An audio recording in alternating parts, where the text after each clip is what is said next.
본디오 빌라도, 예수님이 이제 마지막에 그 재판장에 섰던 본디오 빌라도가 있죠. 그 본디오 빌라도는 예수님께 진리가 뭐냐고 질문을 한 적이 있습니다. 근데 정작 진리는 뭐냐고 물어본 이후에 주님이 하신 말씀에 귀를 기울이지 않았습니다. 주님이 유대인의 왕이다, 자기가. 그리고 나의 왕국은 지금 여기에 속해 있는 게 아니다. 그렇죠? 이렇게 말씀해 주셨는데도 귀를 기울이지 않았던 겁니다. 많은 사람들이 이렇게 빌라도처럼 살아갑니다. 열왕기상 13장에는 한 하나님의 사람이 나옵니다. 이 하나님의 사람은 여로보암 왕에게 가서 하나님께서 주신 표적을 보여줍니다. 제단이 갈라지고 그 위에 재가 쏟아진다라고 말했던 그대로 이제 표적이 보여져요. 그러니까 여로보암 왕이 저 하나님의 사람을 잡으라고, 붙잡으라고 손을 한쪽 쭉 내밀거든요. 그러니까 이 한쪽 손이 다 말라버립니다. 그러니까 이제 왕이 당황을 했겠죠. 그래서 그 오히려 이제 잡으라고 했던 그 하나님의 사람 보고 내 손 좀 회복시켜 달라고 기도해 달라고 하나님께. 그래서 기도합니다. 그래서 다시 이제 회복이 됩니다. 그러니까 왕이 어떻게 했어요? 왕이 그럼 이제 우리 집에 가서 내가 주는 음식도 먹고 가자. 내가 너에게 상을 주겠다. 그런 거예요. 그랬더니 이 하나님의 사람이 아니다. 하나님께서 이렇게 나에게 말씀하셨다. 빵도 먹지 말고 물도 마시지 말고 내가 왔던 길로 돌아가지도 말아라. 그래서 다른 길로 이제 이 하나님의 사람이 돌아갑니다. 근데 그때 베델에 한 늙은 선지자가 있었어요. 근데 이 선지자가 하나님의 사람이 가는 길에 이제 딱 앞에 나타나서 나와 함께 집으로 가서 빵을 먹어라. 그런 거예요. 또 똑같이 얘기. 하나님이 나 빵도 먹지 말고 물도 먹지 말고 왔던 길로 가지 말라 그랬다. 그러니까 이 늙은 선지자가 뭐라 그러냐면 나도 당신처럼 하나님 똑같은 선지자다. 그런데 하나님이 나한테 당신을 집으로 데리고 가서 당신에게 빵도 먹이고 당신에게 물도 마시게 해라. 이렇게 말했다고 이야기를 합니다. 그러니까 이 하나님의 사람이 나하고 똑같은 선지자래요. 하나님이 그렇게 말했대요. 그러니까 쪼르르 따라서 가버립니다. 가서 주는 빵을 먹고 물도 마시고 하는 거예요. 근데 하나님이 그렇게 말하지 않았거든요. 돌아가는 길에 사자가 나타나가지고 으르렁거리는 사자요. 말씀을 또 말을 전달하는 사자 말고 진짜 잡아먹는 사자가 나타나서 이 하나님의 사람을 죽입니다. 길가에 이 시체가 버려집니다. 그러니까 사람들은 그걸 다 보게 됩니다. 그렇게 되다 보니까 어떻게 해요? 이 사람이 하나님의 말씀을 전했고 이야기했던 부분들이 값어치 없게 돼버리는 거죠. 이 하나님의 사람이 왜 죽게 됐느냐? 그것은 하나님께서 주신 말씀보다 이 늙은 선지자가 하는 말을 더 신뢰했기 때문입니다. 늙은 선지자도 자기도 하나님의 선지자다. 근데 하나님이 자기한테 이야기하지도 않았던 말을 한 거예요. 그렇죠? 그리고 하나님께서는 이 하나님의 사람이 속도록 내버려 두신 겁니다. 지금도 마찬가지입니다. 악한 자는 사탄의 역사에 따라서 모든 능력을 동원하고 표적을 동원하고 거짓 이적들과 이런 것들을 동원해서 불의의 속임수로 속여버리는 거예요. 강력한 미혹을 해요. 그 늙은 선지자가 자기도 선지자라고 경건한 채 하면서 하는 말에 속아버린다. 수많은 사람들이 지금 그렇게 속아버립니다. 나도 선지자다고, 나도 기독교의 무슨 뭐 대단한 사람이라고. 그럼 속아버리는 겁니다. 성경에는 정반대로 말씀하는 구절들이 등장합니다. 어떤 데서는 물침례를 받으면 구원받는다, 물침례 받으면 성령 받는다고까지 나와 있는 것도 있어요. 사도행전 앞부분에는. 근데 저 뒤에 가면 물침례는 구원받기 위한 필수 조건이 아니다. 그냥 모형이다. 구원받은 그 모형을 보여주는 게 침례다. 또 성경에는 금요일부터 토요일에 경배드려야 된다. 또 성경은 주의 첫날 경배드려야 된다. 이렇게 나와 있습니다. 또 성경 어떤 부분은 그리스도인은 구원을 잃어버릴 수 있다. 또 어떤 부분은 구원을 잃어버릴 수 없다. 이렇게 나와 있습니다. 이렇게 모순된 것처럼 보이지만 성경 안에 있는 하나님의 말씀 모든 부분은 다 옳습니다. 하나님 이쪽 앞에서 그렇게 구원을 잃어버릴 수 있다 했으면 거기서는 구원 잃어버릴 수 있는 거예요. 그때는 구약에서는 구원 잃어버릴 수 있는 거예요. 근데 지금 신약에서는 구원을 잃어버릴 수 없다라는 거죠. 대환란 때는 구원을 잃어버릴 수 있는 거죠. 그러니까 하나님께서 구원 잃어버린다라고 말씀하신 부분들은 옳은 거예요. 다 맞는 거예요. 부딪히지만 시기가 다른 거예요. 그렇죠? 하나님이 다루시는 경영 방침이 달라진 거예요. 여러분, 회장님이 바뀌면 회사 운영 방침이 바뀌잖아요. 그렇죠? 싹 바뀌잖아요. 대통령 바뀌면 싹 바뀝니다. 하나님께서는 시기를 다 나누신 거예요. 그래서 시기를 잘못 잡으면 혼란이 빠지는 거예요. 대상을 잘못 적용하면 혼란에 빠지는 거예요. 유대인에게 하시는 말씀을 지금 우리에게 막 적용을 기를 쓰고 집어넣으려고 하면 안 되는 거예요. 억지로 넣으면 안 돼요.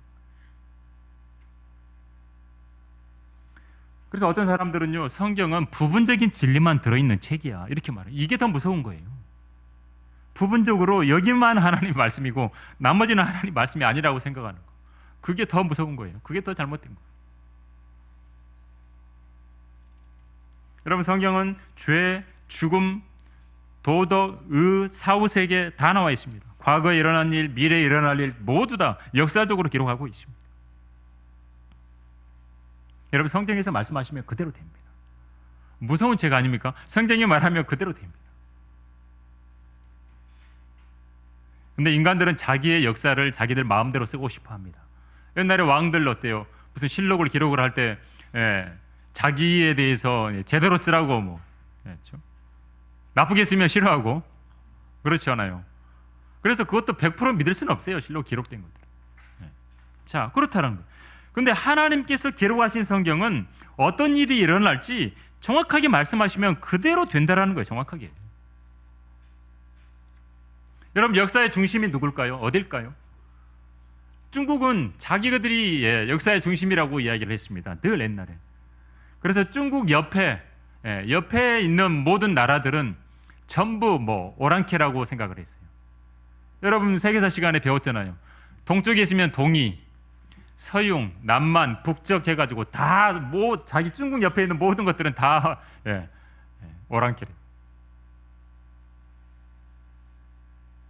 여러분, 성경에 동쪽만 나오면 다 대한민국이라고 생각하는 사람도 있어요. 다 자기 위주로. 아닙니다. 역사의 중심은 이스라엘입니다. 이스라엘, 유대인입니다. 하나님의 눈동자가 어디냐면 이스라엘입니다. 여러분, 역사라는 말 자체가 영어로 하면 히스토리잖아요. 그걸 나눠서 합쳐보면 히스 플러스 스토리예요. 그분의 이야기예요. 역사는 하나님께서 말씀하시는 이야기예요. 그래서 그 역사의 중심에 누가 있느냐 봤더니 유대인이 있는 겁니다. 이 이스라엘 땅에는 지금까지 늘 피비린내가 나고 늘 전쟁이 일어나고 나중에 미래에는 이스라엘에서 2억이 넘는 사람들이 죽게 되기도 합니다. 여러분, 예루살렘 하면 평화의 도시거든요. 말 그대로 예루살렘. 근데 거기에 지금 평화가 없어요. 아직. 얼마 되지 않은 그 땅을 하나님께서는 얼마 되지도 않아요. 우리나라의 무슨 도 조그만 하나의 도 정도밖에 안 돼요. 근데 그 작은 땅을 하나님은 거룩한 땅이라고 말합니다. 거룩한 땅. 다른 데 거룩하다고 안 하고 거기를 거룩하다고 하셨어요. 어떤 것도 거룩하다고 안 하셨어요. 하나님. 근데 이 거룩한 땅이라고 불렸던 게 대환란에 가면 소돔과 이집트라고도 불립니다. 타락을 한 거죠. 지금 얼마나 많이 타락했는지 몰라요, 이스라엘.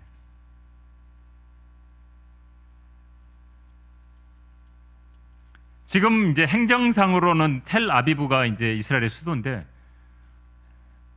이제 그걸 예루살렘으로 이제 정하고 거기를 이제 옮기고 하는 일들이 계속 왔다 갔다 하는데 어쨌든 텔아비브라고 하는 곳에서는 동성애 잔치가 뭐 엄청 벌어집니다. 자, 이 땅, 이것은 아브라함과 이삭과 그의 후손 야곱 그 후손에게 주어진 거예요. 팔레스타인, 로마 가톨릭, 이슬람, 그리스도인 전혀 준 적이 없습니다. 그건 하나님께서 아브라함의 후손들에게, 야곱의 후손들에게, 이스라엘에게 주신 땅입니다. 역사가 기록된 지 6,000년 됐는데 그 6,000년 동안 한 번도 없어요. 수많은 사람들이 안 믿습니다. 근데 성경은 늘 말씀하세요. 근데 어떤 사람은 믿고 어떤 사람은 안 믿고 그러죠. 사람들이 이렇게 말합니다. 나는 사후의 심판을 안 믿어. 많은 사람들은 자기 입맛에 맞는 하나님을 찾아서 믿으려고 할 겁니다. 여러분, 사람들은 자기가 그냥 선택을 하는 거죠. 이슬람 같이 알라를 따르면 부인 넷을 데리고 살고 싶으면 부인 네 사람을 데리고 살고 싶으면 알라를 믿으면 돼. 알라를 따라가면 돼. 일부 다쳐야 되니까. 정신 수양으로 영생을 얻겠다고 많은 사람들은 절에 가기도 하고, 수많은 우상을 숭배하는 이방 신들은 뭐예요? 사람을 인신 제사로 바치기도 하고. 근데 이런 신들은 미래의 일을 하나도 예언하지 못합니다. 여러분, 지금 하마스하고 이스라엘이 전투를 벌이고 있죠. 미사일이 뭐 엄청 날아다니고. 근데 모든 전쟁은 땅 때문에 일어납니다. 땅을 차지하고 그 땅의 통치권을 차지하려고. 사람은요, 자기가 차지하는 그 땅에 발을 밟고 올라서야만 직성이 풀리거든요. 그래서 여러분, 칼 마르크스가 사유재산 제도를 폐지하면 전쟁이 없어질 거라고 이야기를 한 거예요. 나름 좀 생각을 한 거죠. 근데 아니에요. 사람은요, 야고보서에 사람에 대해서 나와 있어요. 너희 중에 싸움과 다툼이 어디로부터 오느냐? 너희 지체들 속에서 싸우고 있는 너희 정력들로부터 오는 것이 아니냐?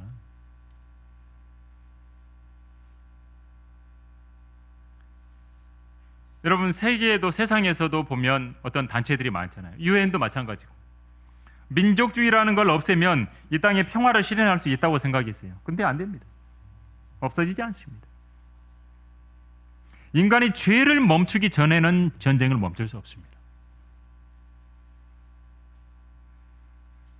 그래서 전쟁은 이 땅에서 받는 죄에 대한 하나님의 심판이고, 지옥은 저 세상에서 받는 죄에 대한 심판이라고 말합니다. 첫 번째로 우리는 이 한 조각의 땅 이스라엘에 대해서 한번 성경에서 뭐라고 말씀하셨는지 또 한번 살펴보겠습니다. 하나님께서 거룩하다고 한 땅은 최초로 이게 유대인의 땅입니다. 그리고 한 나라 이스라엘을 심으시고 하나님께서 온 땅을 다스리도록 계획을 하셨던 거예요. 주께서는 온 땅을 치료할 왕이 되시리니 그날에는 한 분 주께서 계실 것이며 그의 이름 하나만 있는다라고 구약 성경의 많은 부분들이 예언이 되어 있습니다. 하나님께서는 다른 수많은 민족들, 나라들을 통 속에 물 한 방울로 보신다고 말합니다. 보라, 민족들은 통 속에 한 방울 물 같고 또 저울의 작은 티끌같이 여겨지느니라. 보라, 그는 섬들을 아주 작은 것으로 여기는 도다라고 말씀을 하십니다. 그분 앞에 모든 민족들은 아무것도 아닌 것 같고 그 민족들이 그에게는 없는 것보다 못하게 여겨지며 헛것으로 여겨진다고 말합니다. 여러분, 지금까지 있었던 로마 가톨릭의 교황들은 아브라함의 후손들이 살고 있는 그 가나안 땅 예루살렘을 가지려고 했지만 절대로 가질 수 없었던 겁니다. 이들은 이렇게 말해요. 이스라엘이 메시아를 거부했다. 그러니까 그 땅에 대한 권리를 상실했다. 유대인들은 카이사 외에는 우리에게 왕이 없다라고, 그렇죠? 사복음서 보면 나오잖아요. 그렇게 말하지 않았느냐? 그래서 자기들이 차지해야 된다라고 이야기를 합니다, 교황들은. 그런데 성경은 하나님께서 그 땅이 아브라함에게 주어졌다는 겁니다. 아브라함에게. 그것이 영원한 언약이라고 이야기를 합니다. 이스라엘 민족이 하나님께 배반을 하고 하나님께 죄를 짓고 하나님께 약속했던 것들을 지키지 않았을 때 그걸 실패해서 그 권리가 자기들에게 넘어왔다고 주장하는 로마 가톨릭이 있어요. 계속 그걸 가르치고 있습니다. 그런데 아브라함에게 하나님이 약속할 때는 어떤 조건도 내걸지 않았어요. 그냥 주시겠다고 한 겁니다. 아브라함은 율법이 있기 전의 사람입니다. 그러니까 율법이 와가지고 뭘 해도 하나님이 아브라함에게 하신 약속은 바꿀 수 없습니다.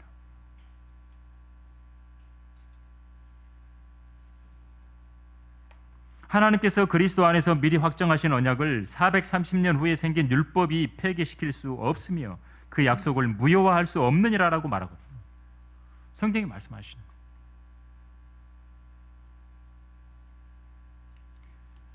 두 번째로 하나님께서는 자기 백성을 버리셨느냐라고 여기 오늘 본문에 말씀하죠. 1절에.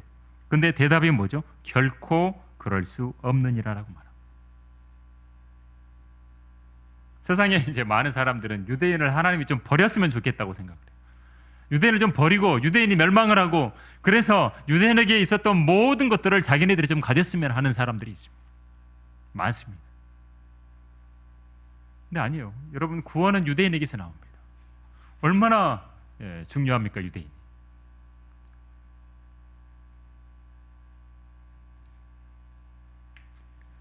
여러분, 이스라엘의 역사를 우리가 한번 참고로 한번 살펴보면 AD 70년에 예루살렘 성전이 완전히 초토화됩니다.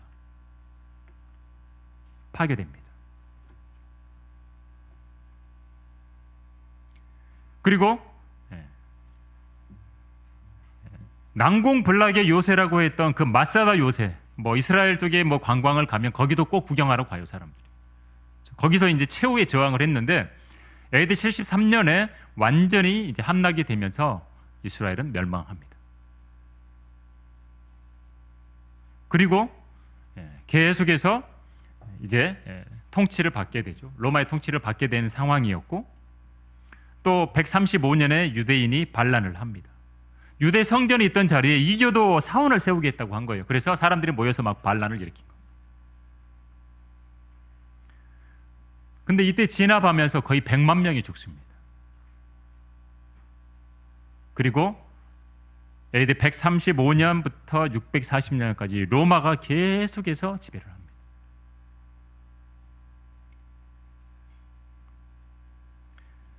거기에 이제 이교 사원도 세워지고 예루살렘에 뭐 그런 일들이 계속 있겠죠. 로마가 이제 통치를 하는 상황이니까.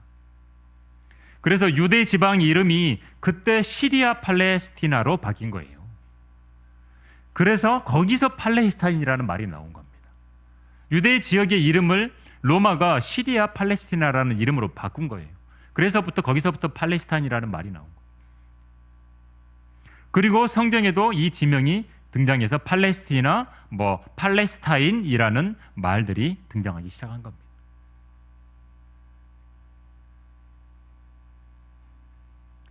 그리고 나서 여러분 640년부터는 1090년까지 이슬람이 통치를 합니다. 이슬람이 점령을 해버립니다.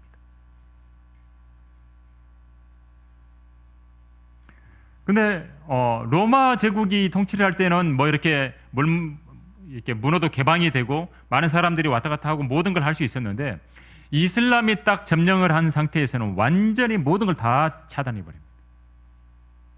거기에 아랍 문화를 만들어 버리죠. 그리고 자신들의 종교를 강요하고, 그때 세워진 것들이 지금 말하는 뭐 돔 사원이나 그 앞에 있는 알 아크샤 사원들이 생긴 거예요. 그리고 나서 1095년부터 1492년까지 라틴 시대라고 그래요. 십자군 전쟁이 있고, 이슬람이 갖고 있으니까 안 되겠다 싶은 거예요. 로마 가톨릭이 사람들을 모아서 전쟁을 일으킨 거예요. 십자군 원정이라는 이름으로 이슬람과 싸우죠. 터키인들. 잠깐 뺏어요. 근데 또 뺏기고 엄청나게 십자군 전쟁이 계속해서 일어나죠. 근데 결국에는 탈환하지 못합니다.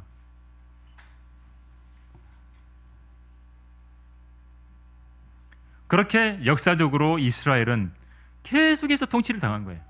그렇죠? 이슬람교 맘투크 왕조가 다스린 적도 있었고 오스만 터키 시대도 있었고 그때 이제 뭐 지금 말하는 예루살렘 성벽이 재건되기도 하고 그렇죠? 그리고 나서야 이제 최근에 와서야 1800년도가 됐을 때야 시온주의 운동이라 그래서 이스라엘이 회복이 된다. 이스라엘 팔레스타인 지역을 이스라엘 땅으로 회복시켜야 된다라고 하는 말들이 계속해서 생기게 됐던 거예요. 그러다 보니까 이스라엘 민족이 조금씩 그쪽 흩어져 있던 이스라엘 사람들이 들어가기 시작했던 거예요.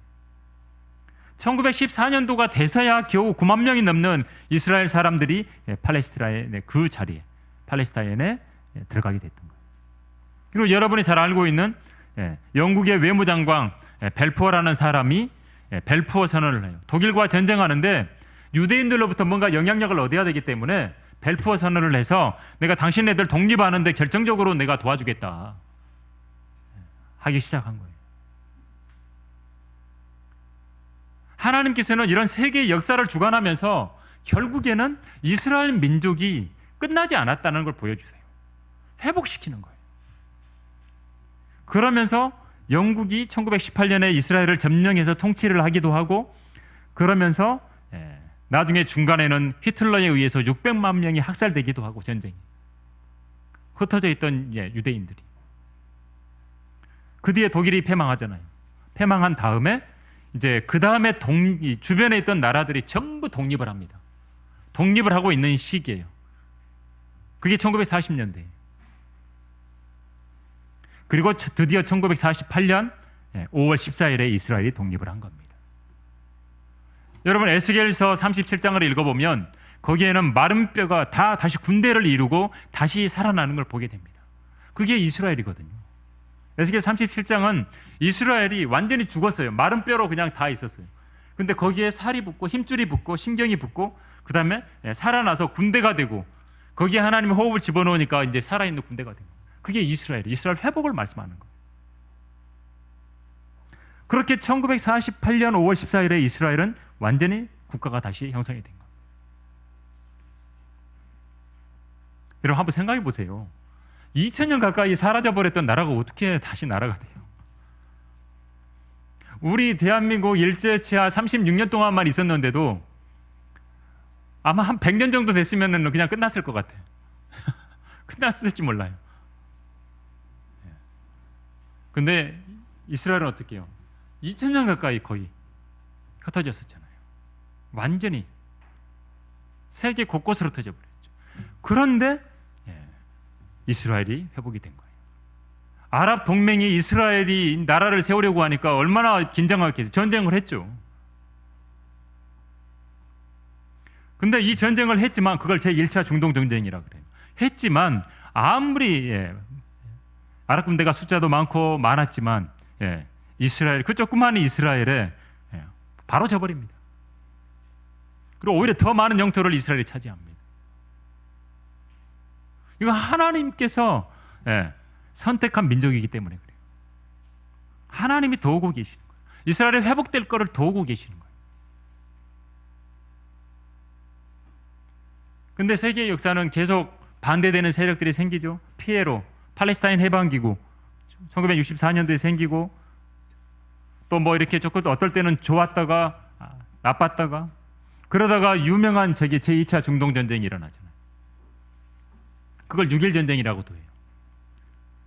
수많은 아랍 군사들 그때 소련 무기가 이미 들어와 있었던 거예요.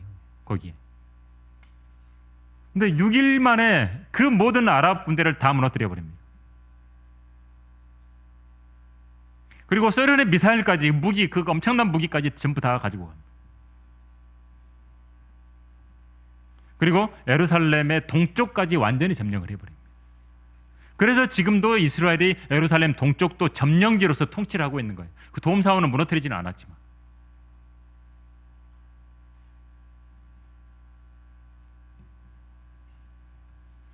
수많은 전쟁을 겪었어요.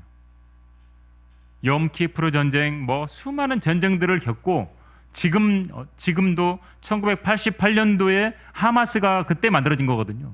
근데 이 하마스가 지금까지 계속해서 전쟁을 벌이고 있는 거예요. 분쟁을 하고.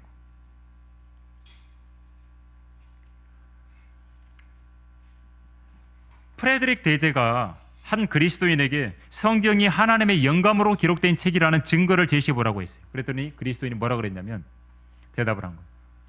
유대인입니다. 유대인 보십시오. 그러면 하나님께서 성경을 영감으로 기록한 것을 알 수 있습니다라고 말한 거예요. 하나님께서는 아브라함에게 그리고 그 후손들에게 가나안 땅을 가지게 될 것이라고 분명히 말씀하죠. 거기서 영원히 살게 될 것이라고. 근데 지금은 차지하지 못했어요. 다. 아브라함도 그랬고 이집트에 가서 400년 동안이나 가서 살았고 노예 생활도 했고 약속된 땅으로 돌아오기도 했지만 그곳에 남아있지 못하고 또 흩어지게 됐고 다윗 때까지 거기서 계속해서 영구히 있었던 사람들은 없어요. 유리하면서 살았어요. 근데 거기에 주인은 있다라는 거예요. 약속된 땅이에요. 땅 주인이 누구예요? 아브라함의 후손들이. 아브라함의 후손들. 여호수아 때 뭐 잠깐 차지했지만 또 흩어졌고. 그러니까 이방인들의 눈에는 이스라엘의 눈에 가시인 겁니다. 그래서 히틀러 그와 부하들은 600만 명이나 죽였던 거고. 근데 여러분 성경을 없애기 전에는 유대인을 다 없앨 수 없습니다.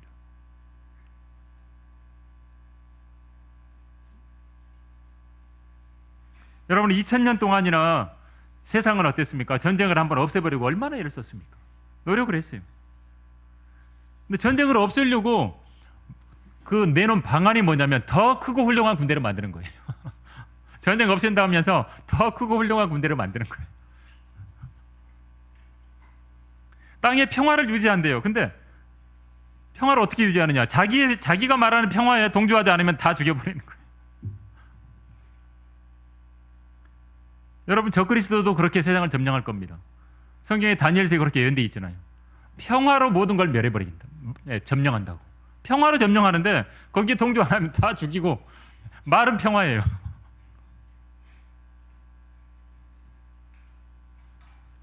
그거잖아요. 그냥 말로 할 때 들어 이거잖아요. 그냥 조용히 말로 할 때 들어. 그게 평화라는 거예요. 여러분 인간들이 왜 이렇게 평화하는 줄 아세요? 자기들 손으로 뭔가 평화를 만들어내야 자기들이 대단해진 거예요. 인간이 대단해진 거예요. 근데 평화는 주님이 오셔야만 됩니다. 하나님이 주셔야만 됩니다. 어찌됐든 세상은 전쟁과 전쟁의 소문이 계속 늘어갑니다. 대환란을 이야기하는 마태복음 24장에서도 전쟁과 전쟁의 소문이 계속 있을 거라고. 인류는 전쟁 속에서 살아왔습니다. 지금도 전쟁이 계속되고 있고 러시아와 우크라이나 전쟁 안 끝났고 중동 지역에 또 계속해서 전운이 감돌고 있고 계속 싸우고 있습니다. 얼마나 많은 전쟁이 일어났습니까? 우리나라도 뭐 거기에 남북 전쟁이 1950년도에 6월 25일에 있었고 여러분 성경대로 됩니다. 민족이 민족을 대적하고 나라가 나라를 대적하고 전쟁의 소문은 계속 있을 것이고 인간의 노력으로는 안 됩니다. 종교적으로 얼마나 갈등이 많습니까? 식량 갈등이 얼마나 많습니까? 에너지 문제가 얼마나 많습니까? 지금 기름값 막 올라가잖아요. 이미 쓰는 것에 익숙해져 있기 때문에 안 쓸 수가 없어요. 이제는 누군가가 먹거리를 통제함으로써 새로운 세계 질서를 만들려고 합니다. 세상은 1달러에 보면 그게 새로운 세계 질서를 만들겠다고 이미 1달러 화폐에 옛날부터 기록되어 있어요.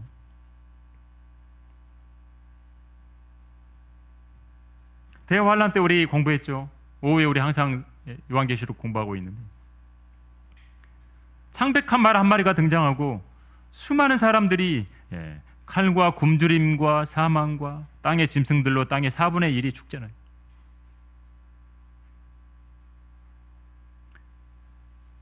세계 무역기구에서 모든 걸 관장하는 세상이 올 거고 명단이 없으면 배급받지 못하는 세상이 올 거고요. 그게 대환란 때죠.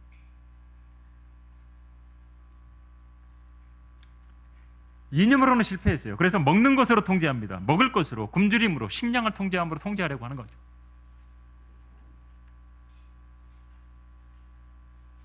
여러분 성경은 러시아에 대한 부분들도 이야기를 많이 합니다.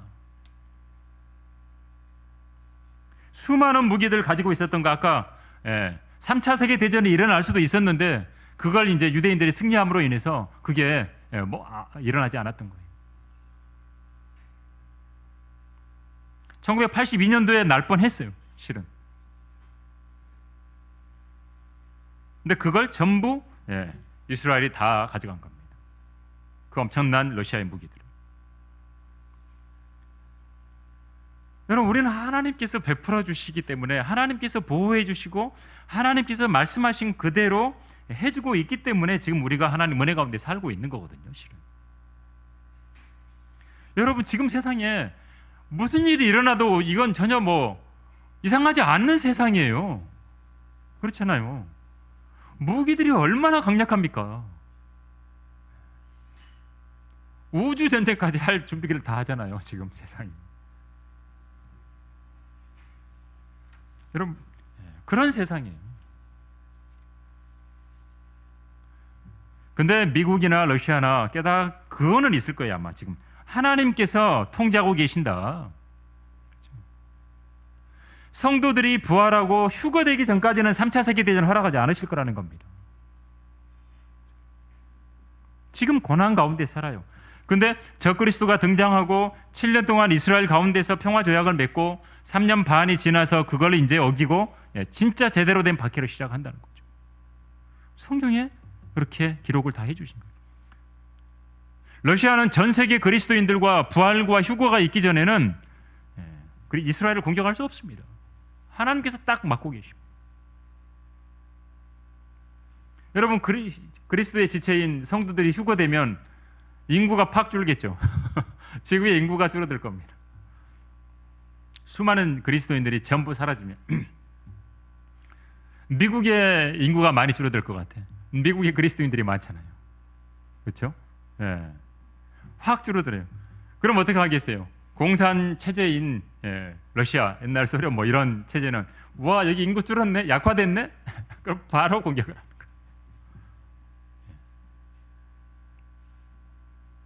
그렇게 되는 거예요.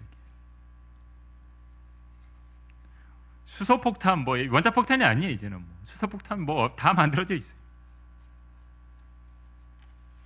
여러분, 1948년 이래로 이스라엘은 지금까지 전쟁에서 한 번도 진 적이 없습니다. 하나님이 함께 하시는 거예요.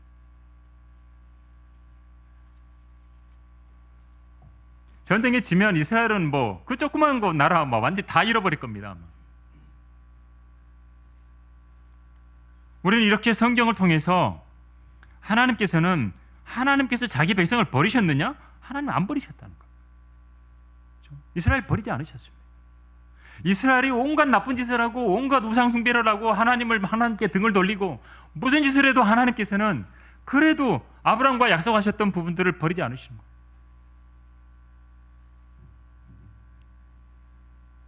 약속이라는 게 하나님께는 약속이 너무 중요한 거예요. 무조건적으로 약속을 해준 거예요, 아브라함하고.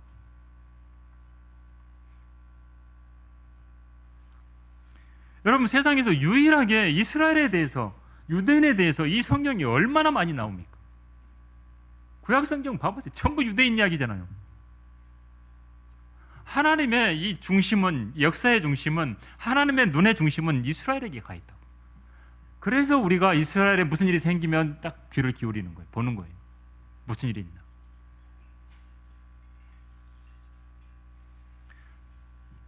여러분, 유대인들은 메시아를 기다리고 있습니다. 지금도. 근데 예수님이 2000년 전에 오셨던 예수님이 메시아라는 사실을 깨달아야 돼요. 빨리. 그걸 깨닫는 사람들이 이제 그리스도인이 되죠. 계속 지금. 아, 예수님이 메시아로 오셨던 분이구나. 그리고 우리처럼 그리스도인이 되는 거예요. 그리고 이제 유대인들은 대환란을 거쳐야만, 그래서 그때서야 예수님 메시아인 것을 알게 되는 거예요. 여러분, 시대는 그렇게 점점 임박해져 가고 있습니다. 주님이 곧 오실 겁니다. 그러니까 우리는 무슨 사이비 종말론대처럼 며칠 날 언제 온다고 날짜 정해놓고 뭐 다 놔두고 어디 산속에 모이자, 그런 사람들은 아니니까. 날짜는 모르죠. 근데 가까워 오는 거죠. 계속 가까워졌다라는 거죠. 그래서 우리는 어떻게 해요? 그래서 하나님과 동행하면서 하나님 말씀도 읽고 성경 말씀도 확인하고 하는 거예요. 성경은 주님이 오실 때 무슨 일이 있는가를 이야기 다 해주잖아요. 무슨 일이 있을 것인가? 마지막 때 무슨 일이 일어날지 이야기를 해주잖아요. 마지막 때 세상의 모습이 어떤가 이야기해 주잖아요.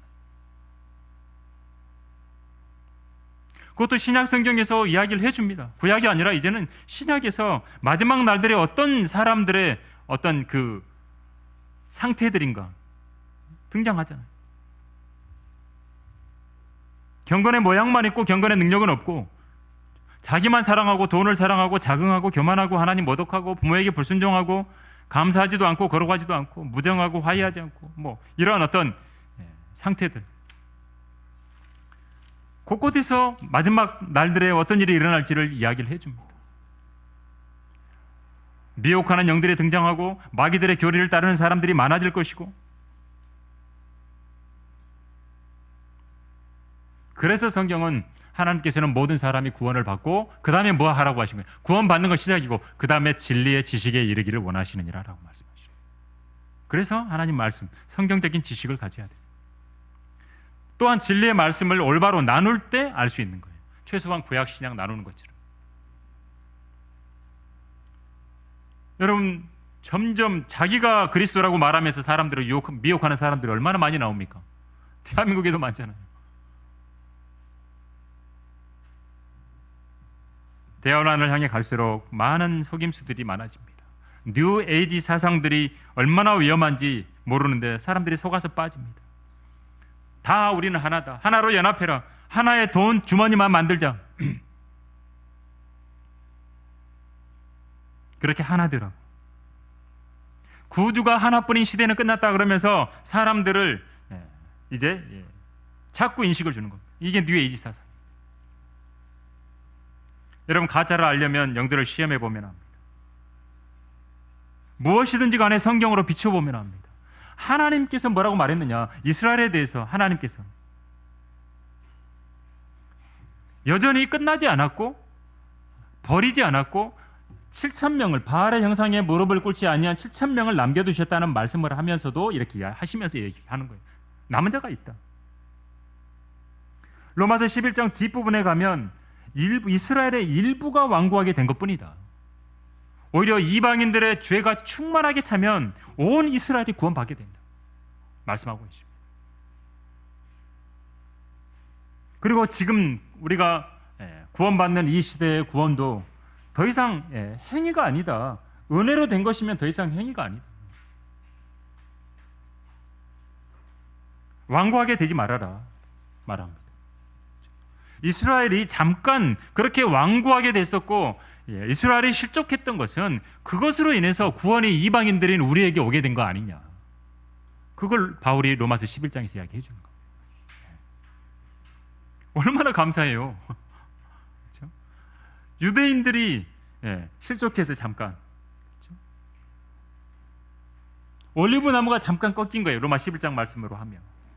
그리고 우리가 접붙여진 거예요. 하나님의 놀라운 은혜죠.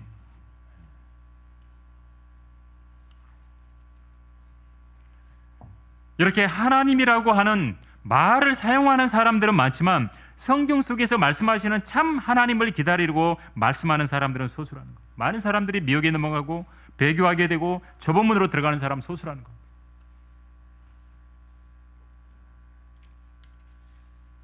여러분, 결론적으로 이스라엘과 하마스의 전쟁으로 연일 이스라엘 소식이 매스컴을 달구고 있습니다. 근데 항상 보면 이렇게 뭐 하마스라든지 가자 지구라든지 요르단강 서안 지역에 이스라엘이 미사일을 쏘는 것, 이것만 부각시켜서 언론에 많이 나오기도 해요. 어떨 때는 이스라엘이 막 당하고 이스라엘 사람들이 죽고 했던 거는 잘 안 보내요. 나오기도 나오지만 지금 현재 이스라엘은 여전히 고통을 당하고 있고 여전히 하나님께서 다루고 계세요. 그럼에도 불구하고 이스라엘이 역사의 중심입니다. 여러분, 이제 우리가 그리스도인이 됐잖아요. 그리스도인이 됐지만 우리가 믿음의 삶을 살아가지만 그리스도인들은 여러분 이스라엘을 주목하면서 살아야 돼요. 그리고 이스라엘을 위해서 기도하면서 살아야 돼요. 그 한 부분이 있어야 된다는 거예요. 하나님의 눈동자에 해당하는 게 이스라엘이고 이스라엘은 다시 회복했고 사라지지 않을 민족이 이스라엘이고 영원에 가서도 이스라엘은 중심입니다. 중심. 영원에 가서도. 불에 타고 있는데 불에 타지 않아요. 없어지지 않아요. 그 불타는 가시덤불이 바로 이스라엘입니다. 하나님께서 모세를 만날 때 불타는 가시덤불 가운데서 나타나셔서 모세가 하나님 만날 때 그랬잖아요. 불에 붙었는데 가시덤불에 불이 붙었는데 안 타는 거예요. 거기서 하나님께서 모세에게 말씀하신 거예요. 그 불타는 가시덤불이 이스라엘이에요. 불타고 있잖아요. 막 온갖 어려움을 당하고 고난을 겪는 거예요. 근데 안 없어지는 거예요. 안 없어져. 여러분, 하나님의 말씀에 그래서 귀를 기울이지 않으면, 이걸 안 받아들이면 성령님께서는 어떤 그 누구에게도 조명을 안 주십니다. 그래서 진리의 지식을, 이 하나님의 말씀을 깨닫는 것은 영적인 눈을 떼야 돼요. 하나님께서 비추어 주시는 조명이 있어야 돼요. 성령님의 조명이. 그래서 세상에 공부를 많이 했다고 알아한다고 세상에 무슨 박사고 이래서 안 나는 게 아닙니다. 하나님 말씀. 하나님을 두려워하고 바른 자세로 사실 그대로 하나님의 말씀으로 받을 때 진리의 지식에 이룰 수 있는 거예요. 클라리스 라킨 형제님은 이 이스라엘이 회복되기 전에 1920년도에 책을 하나 썼어요. 세대적 진리라는 책을. 거기에 이미 이스라엘이 독립한다라고 확실하게 확고하게 이야기를 해놨었어요. 성경을 그대로 믿은 거죠. 아니나 다를까 1948년 5월 14일에 딱 독립했잖아요. 회복됐잖아요. 그런 모습이 그리스도인의 모습이 되어야 된다는 거죠. 들을 귀 있는 자들만이 들을 수 있습니다. 주님께서는 반드시 오신다 그랬습니다. 공중에서 먼저 오셔서 구원받은 성도들을 데리고 갈 것이고, 공중으로. 그냥 우리는 이 땅에 작별하고 올라가야 돼요. 날짜는 몰라요. 근데 하루하루 삶 속에서 우리는 많은 소식들을 들으면서 주님께서 오신다라고 하는 것이 가까워지고 있구나. 특히 이스라엘에 관련된 소식을 들을 때 더 그렇다는 겁니다. 우리가 듣지 못하는 그 세부적인 사항들은 많을 겁니다. 그러나 성도들이 휴거된 이후에는 이 땅에는 전무후무한 대환란이 있을 겁니다. 우리에게 하나님 말씀으로 이야기를 해주신 겁니다. 이 말씀에 우리는 경청하고 순종해야 된다는 거죠. 내가 진리의 말씀을 올바로 나누어 자신이 하나님 앞에 부끄럽지 않은 일꾼으로 인정받도록 공부하라라고 명령하신 거. 그래서 그런 말씀을 알게 되는 거예요. 이렇게 알고 대비하고 준비하고 사는 성도가 현명한 겁니다. 여러분, 아무런 대비 없이 그냥 살다가 주님 오시는 걸 맞이하는 그런 사람이 되면 안 된다는 거죠. 아니, 여러분, 집에 누가 손님 온다 그래도 여러분 하다못해 준비하잖아요. 그러니까 아닙니까? 누가 온다 그러면 주님 오신대요. 주님도 얼마나 빨리 오고 싶겠어요. 근데 좀 기다리고 계시는 거죠. 준비해야 되는 거예요. 그래서 어떤 것도 여러분들을 미혹하지 못하도록. 그렇죠? 그래서 그래야 말씀을 알아야 돼요. 그리고 마지막 때 흔들리지 않고 바른 믿음을 갖는 여러분이 되어야 한다는 것입니다. 오늘 역사의 중심 이스라엘, 여러분 제목 하나 분명하게 기억하시고, 제목이라도.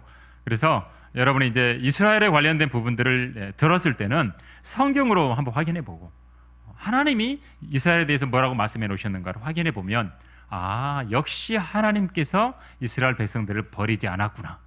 그렇죠? 그렇게 여러분이 인식하게 될 겁니다.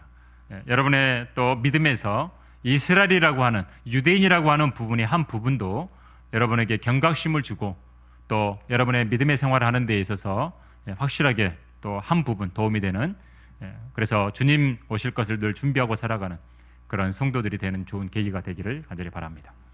기도하겠습니다.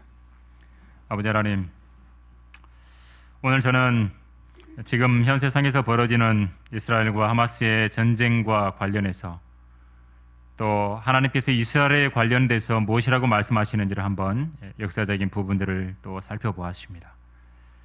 세상에 되어져가는 이 역사의 모든 부분들을 종합해 보면 하나님께서 이스라엘 백성들과 함께하고 계신다는 사실입니다. 하나님께서는 이스라엘 백성들과 함께 하셨던 것처럼 구원받은 성도들 한 사람 한 사람에게도 주님은 늘 함께 하시고 동행하고 계십니다. 우리가 하나님께 늘 기쁨을 드리는 그러한 믿음의 삶을 드러낼 수 있도록 인도해 주시고, 또 주님과 동행하는 가운데 주님의 자상한 손길, 보호의 손길, 위로의 손길, 또 주님의 능력의 손길을 또 체험하며 살아가는 성도들이 될 수 있도록 인도해 주시옵소서. 주 예수 그리스도 이름으로 기도드립니다. 아멘.